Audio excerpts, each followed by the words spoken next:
Selamat sore. Assalamualaikum warahmatullahi wabarakatuh. Adik-adik mahasiswa FKUPN yang saya banggakan, kali ini saya, Dr. Basuki, akan menjelaskan pembahasan fisik dasar muskuloskeletal. Mudah-mudahan adik-adik sehat semua. Insya Allah kita diberikan kesehatan dan tetap semangat belajar supaya kita menjadi orang yang berguna. Baik. Jadi pemeriksaan fisik muskuloskeletal, tentu ini yang dasar. Nanti akan ditemui lagi pada blok berikutnya, pada blok dermatomuskuloskeletal. Ya. Pemeriksaan ini sangat penting karena ini menjadi jalan untuk menegakkan diagnosis penyakit muskuloskeletal. Tentu kita harus melakukan beberapa persiapan ruangan, persiapan alat-alat, persiapan pasien, dan persiapan diri kita. Nah, beberapa alat yang bisa saya tunjukkan, ini adalah alat goniometri.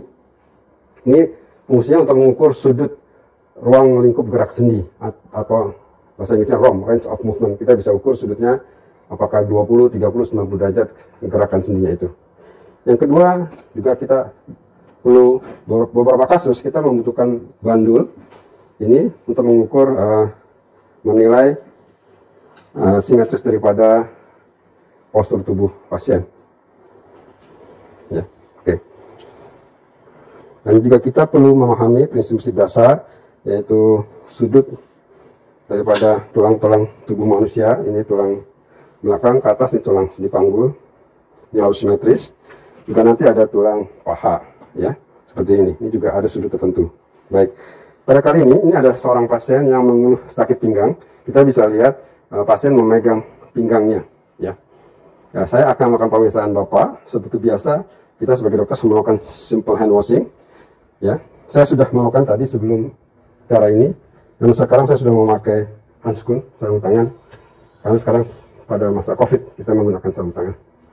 Kemudian kita berikan penjelasan kepada pasien dan kita minta concern persetujuan daripada pasien.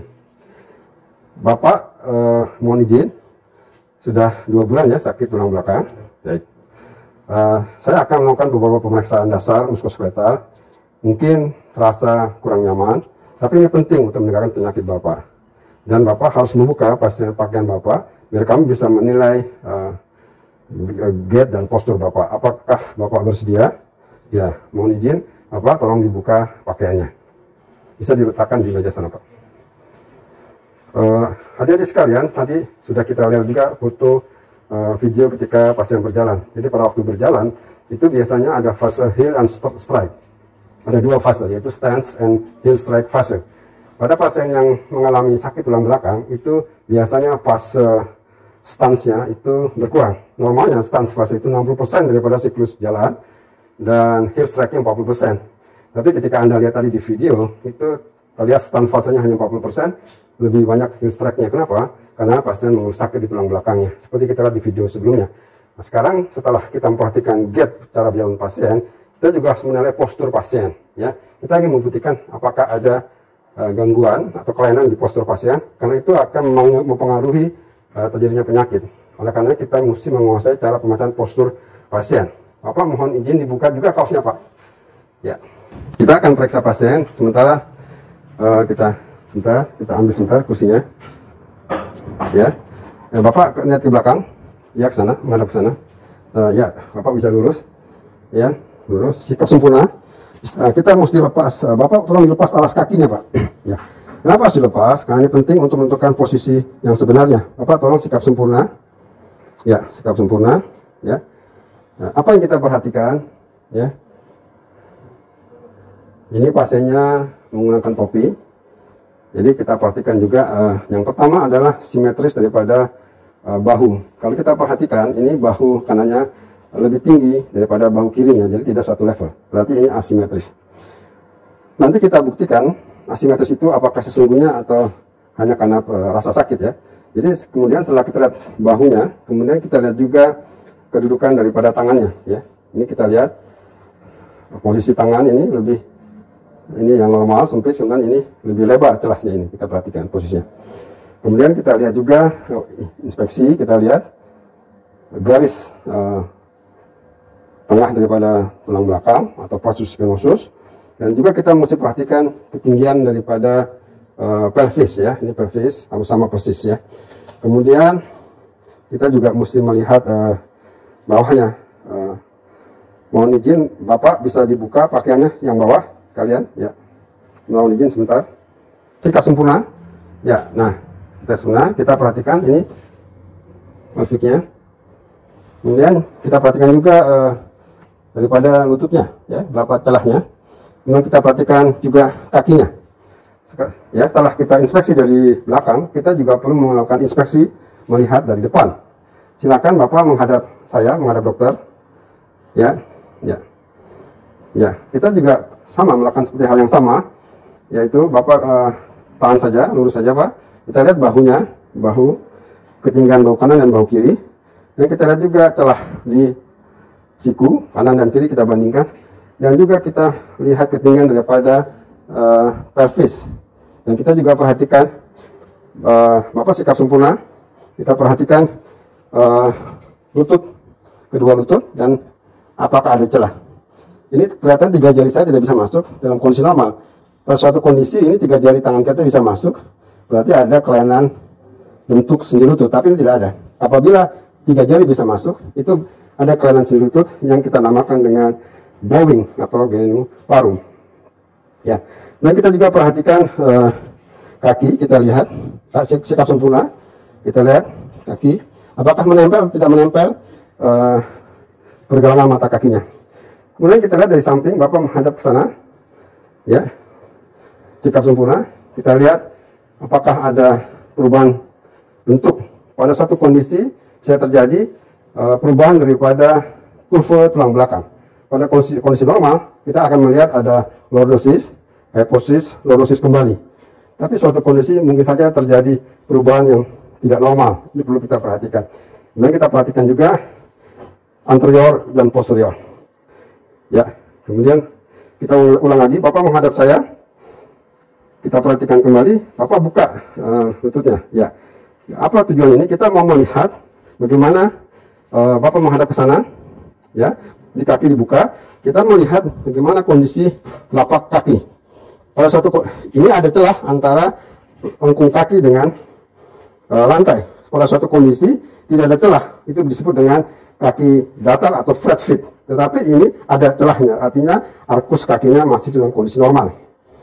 Oke, kemudian kita lanjutkan pemeriksaan dengan palpasi. Ya, Bapak menghadap kembali kepada saya, ya, sikap, ya, kemudian menghadap ke belakang sana, membelakangi dokter. Ya, kita lakukan palpasi. Kita cek, ya, kita pastikan ini proses spinosus, apakah ada nyeri tekan atau tidak. Apakah ada rasa sakit Pak di sini? Di sini ada sakit, ya, mungkin ada problem patologis di sini, ya. Kita raba. Kemudian, apakah ada sakit di bahu Pak? Tidak ada, ya. Tidak ada, ya. Oke, ya, baik. Kita kemudian palpasi, ya. Kemudian kita juga palpasi kondisi cervical 7. Untuk memastikan apakah ini simetris, kita bisa menggunakan alat plumb line namanya, ya. Kita pasang pada cervical 7.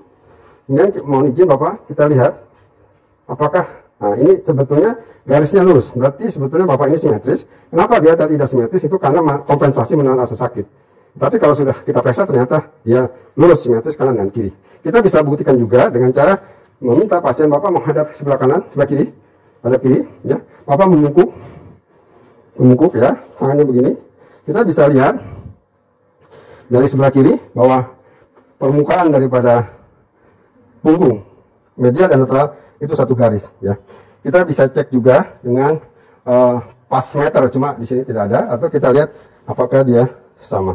Kalau dia tidak sama, tidak satu level, dia akan berbeda ketinggian. Baik, terima kasih Bapak. Ini kondisi normal. Artinya perubahan bentuk tadi itu karena rasa sakit, bukan karena struktural. Jadi perubahan bentuk itu fungsional, bukan struktural. Kalau struktural pasti ada perubahan bentuk.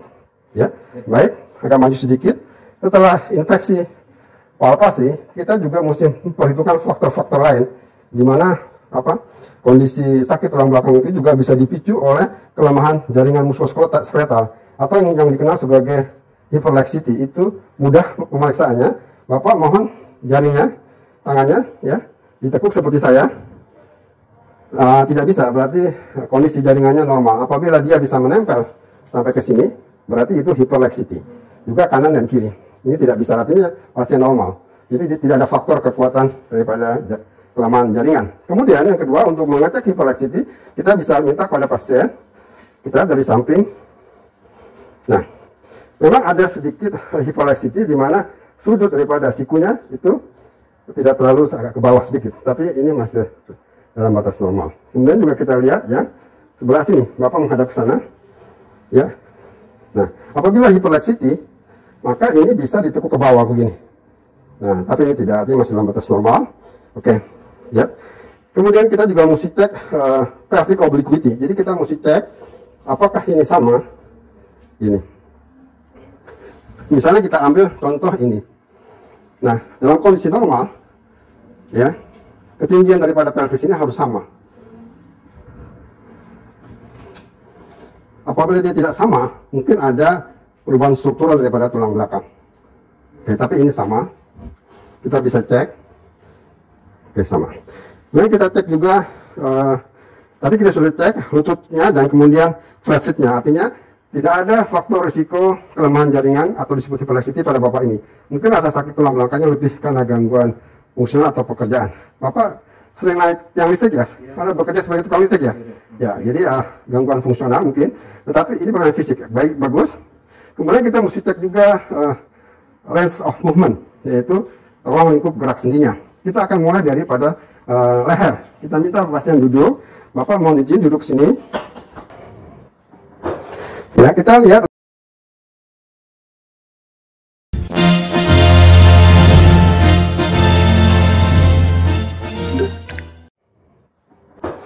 Ya, kita lihat leher. Maaf, Bapak duduk ya. Kita gerakan dia antefleksi. Apakah ada rasa sakit, Pak? Tidak. Kita ke belakang, back. Tidak ada. Oke.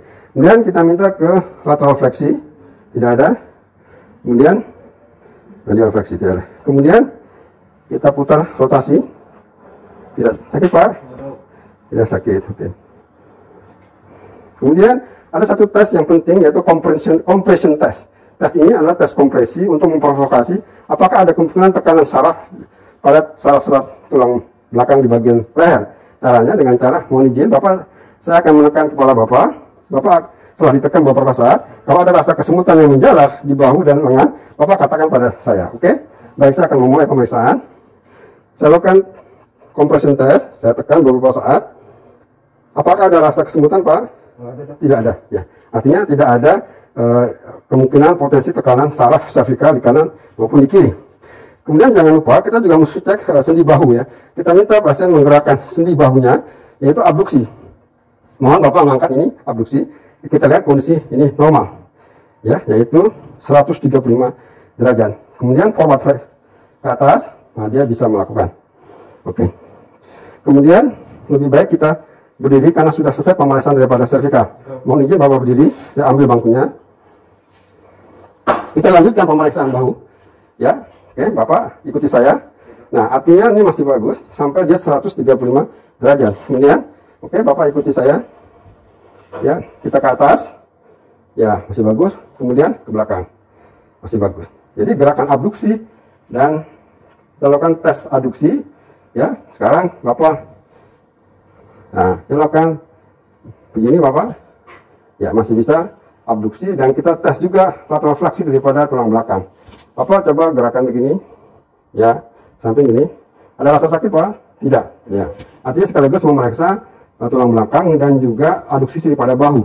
Kemudian bahu juga kita mesti periksa rotasinya. Ada rotasi eksternal dan ada juga rotasi internal. Bisa kita bantu, kita tekuk Bapak satunya. Kemudian kita minta Bapak begini. Apa ada rasa sakit di bahu sini, Pak?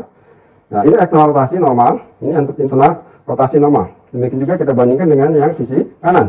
Kita tekuk, ini normal, ini normal. Kalau ada sakit, ada hambatan di daerah bahu. Jadi, abduksi, aduksi, eksternal rotasi, dan internal rotasi daripada sendi bahu. Kemudian kita akan memeriksa sendi hip joint.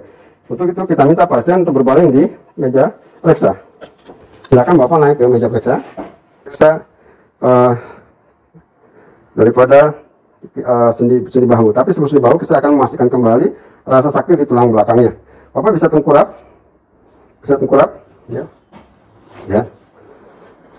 ya, mungkin agak sakit sedikit, ya, pelan-pelan, ya. Kita lakukan tenderness, kita pastikan apakah ada rasa sakit. Apakah ada sakit, Pak? Ya, sakit. Jadi di daerah medial ini, di daerah tengah ini kita pastikan ada sakit. Mesti dibedakan adanya rasa sakit di sudut costovertebral, tapi kita pastikan ini di daerah mid, dari tengah daripada. Jadi kemungkinan ada rasa gangguan patologis di daerah back pain bagian bawah. Oke. Sekaligus kita bisa mereksa sendi panggul pada posisi posterior, ya. Kita angkat, kita tekuk. Ini berarti ini fleksi daripada sendi panggul. Berarti pasien mampu melakukan fleksi. Oke. Kemudian fleksi sendi panggul kita bandingkan dengan yang kiri. Artinya tidak ada hambatan daripada sendi panggul. Baik. Kemudian pasien kita minta berbaring kembali, Pak. Mohon berbaring kembali pelan-pelan. Ya, jadi patologisnya ada memang gangguan di tulang belakang di bagian bawah. Kemudian kita bisa periksa juga fleksi. Tadi ekstensi sendi panggul, ini fleksi sendi panggul, ya. Kita, ya, ada rasa sakit, Pak? Tidak ada. Ini fleksi sendi panggul, ya. Kemudian ini fleksi sendi panggul, kita bandingkan, ya. Kemudian ini abduksi sendi panggul, ini adduksi sendi panggul. Kita bandingkan, ini abduksi sendi panggul dengan ADD sendi panggul. Pada adduksi, ya, ini menyilang garis tengah, ya. Ini berarti adduksi sendi panggul. Baik. Kemudian setelah fleksi, abduksi, coba kita tes dengan namanya fleksi, abduksi, dan eksternal rotasi daripada sendi panggul. Ini adalah eksternal rotasi sendi panggul, ya. Kalau kita tekan begini, ada rasa sakit, Pak, di sini? Tidak ada. Kalau ada, berarti Faber testnya positif. Mungkin ada masalah keluhan di sendi panggul, ya. Tidak ada. Kita bandingkan pada daerah yang kiri. Karena bisa jadi rasa nyeri itu berasal dari sendi panggul, ya. Kita akan fleksi, abduksi, dan eksternal rotasi. Kita tekan. Ini namanya Faber test, ya, negatif. Kita cek juga sendi lututnya. Kita lihat, ya, ini gerakan fleksi lutut. Kita lihat, dia mampu sampai 135 derajat. Kita bisa ukur dengan goniometri. Ya, nah ini kita ukur dengan goniometri. Nanti kita bandingkan dengan sisi sebelahnya. Ya, kita bisa juga ukur ankle-nya berapa derajat. Oke. Ini oke. Dan ini ekstensi sendi lutut, ya. Kalau dia hyperlaxity, biasanya ini melebihi garis tengah, tapi ini tidak. Is oke. Ya, kemudian sisi kirinya, ya, masih bagus. Sendi panggul, sendi lututnya gerakannya sampai maksimal. Kemudian ekstensinya juga ada sakit, Pak? Tidak ada. Oke. Kemudian kita cek juga sendi pergelangan kakinya. Kita minta ada rasa. Nah, ini adalah dorsifleksi pada sendi ankle. Kita bandingkan kanan dan kiri. Kemudian ini plantar fleksi. Ya. Demikian pemeriksaan dasar yang penting pada bidang muskuloskeletal. Nanti akan dilanjutkan dengan pemeriksaan lanjutan pada blok muskuloskeletal. Bapak, terima kasih. Saya sudah melakukan pemeriksaan dasar muskuloskeletal dari mulai cara berjalan, postur, dan leher, bahu, pelvis, sendi panggul, lutut, dan pergelangan kaki. Dari pemeriksaan tersebut memang ada terlihat gangguan di tulang belakang bagian bawah. Nanti akan diperiksa lebih lanjut pada kesempatan berikutnya. Saya ucapkan terima kasih Bapak atas itu, ya. Terima kasih Bapak bisa kembali ke kamar memakai pakaiannya kembali. Adik-adik semua, setelah kita melakukan ucapan terima kasih pada pasien, jangan lupa kita mencuci tangan dan menulis hasil proses itu pada status rekam medis. Terima kasih, ya. Terima kasih. Mohon maaf bila ada yang kurang berkenan. Apabila kurang jelas, bisa diperiksa di video pembelajaran dari sumber-sumber yang lain. Terima kasih. Selamat sore. Assalamualaikum warahmatullahi wabarakatuh. Salam bela negara.